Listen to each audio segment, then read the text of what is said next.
Hello అందరికీ ఈరోజు recipe boiled egg వెల్లుల్లి కారం ఎలా చేయాలో చూద్దాము. ఇది చాలా ఈజీ ప్రాసెస్ అండి. ఓన్లీ 10 మినిట్స్లో అయిపోతుంది. ముందుగా ఎగ్స్ని బాయిల్ చేసుకొని కట్ చేసి పెట్టుకోవాలి.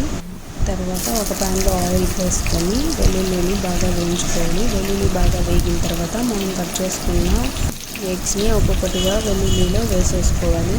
వేసుకున్న వెంటనే మనం చిల్లీ పౌడర్ని బాగా అన్నిటికీ పట్టేలాగా చల్లుకోవాలి. కొంచెం పసుపు యాడ్ చేసుకోవాలి. తర్వాత అటు ఇటు టర్న్ చేసుకుంటా ఉప్పు, కారం, పసుపు బాగా చల్లుకోవాలి. రెండు సైడ్లు బాగా తిప్పుకుంటూ 5 మినిట్స్ పాటు బాగా వెల్లుల్లిలో వేగనివ్వాలి. అంతే, ఎంతో టేస్టీ అయిన బాయిల్డ్ ఎగ్ కారం రెడీ అయిపోతుంది.